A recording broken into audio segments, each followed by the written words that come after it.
Okay, there we go again with number 17, news and views from a retired British man in Thailand.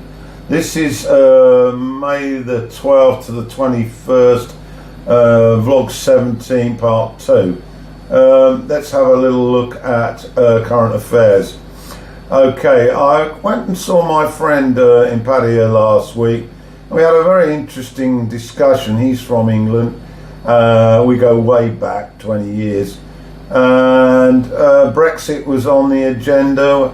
And interestingly, we both agreed that the concept of a referendum as being a law that we should abide by is something cleverly introduced by the Leave It crew.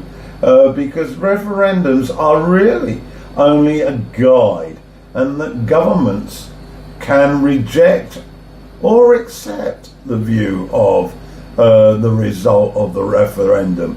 So that point needs to be made quite clear when people start shouting about, oh, you must do what the will of the British people is.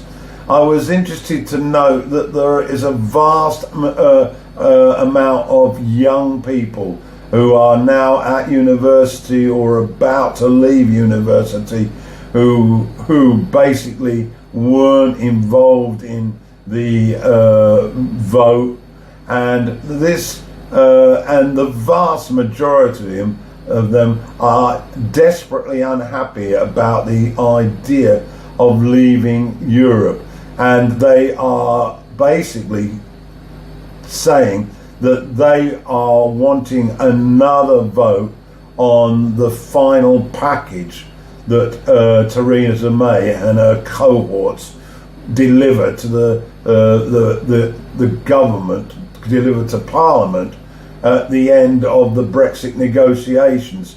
They want the final say by being given another referendum vote. Well, obviously, I'm not in favour of that as being the final word, but I am in favour of the fact that if those quantity of young peoples, if their voice is taken into account, and that they would virtually unanimously vote to stay in Europe, that would swing the vote at least to about 46 in favour of staying, which to me is the right course of action, because why should the elderly have a say in the future of the young people when they are going to be dead? Okay, we also talked a little bit about different cultures and how they have different concepts of what gratitude is. We were particularly wanting to highlight the fact that we from Britain have an expectation that people should show their gratitude for our efforts, and that here in Thailand this doesn't happen. Because they don't seem to operate on that level at all. I've often been reminded that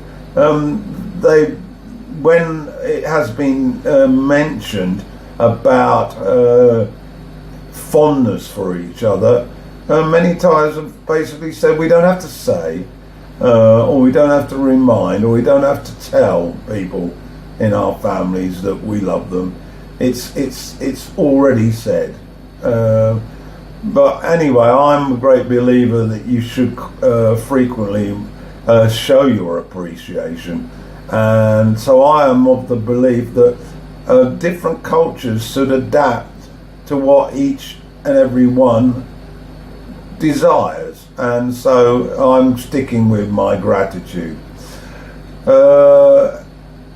Another point that I saw, which made me my hair stand up on end. I watched the news show Vice, which is an HBO show, It's not on very regularly, but it has had a couple of seasons. I saw a recent program, and they went to the border area in Bangladesh to look at the circumstances surrounding the Rohingha, the ethnic Muslim group that Myanmar decided to throw out, and in many ways the military have actually terrorized this group and murdered both adults and children in large numbers, which has led to the Rohingya fleeing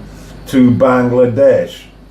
The point I really want to make, because that doesn't come as any surprise regarding how the Myanmar military hand out justice. What I'm absolutely appalled at is that the great and revered Aung San Suu Kyi is basically going along with the military regime and saying she's had no evidence of any ethnic cleansing. Well, I find that attitude totally despicable. This woman that I had so much respect for, and now I know she's getting a little bit long in the tooth, but now she's in a position, or so we are to be believed, to actually make an impact, and she is turning a blind eye to this horrendous ill treatment by the Myanmar military regime. Okay, right, more politics.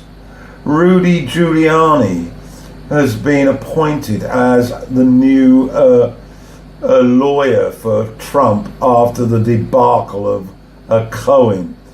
Now you might remember this guy. He became almost a national hero at the time of the 9/11 catastrophe, because he was the mayor of New York, and he was seen very highly by the population in response to how he handled that tragedy. After 9/11 and after his term was up, he made a fortune from TV shows. He had a radio show. He even went on a presidential run, which was completely disaster.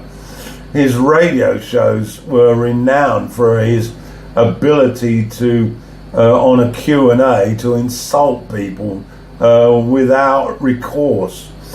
Anyway, he's now in Trump's court, and he's already made a complete faff of it, basically contradicting what Trump wants him to say about the Russian investigation. And so we will see how long he lasts. He really does look like a complete a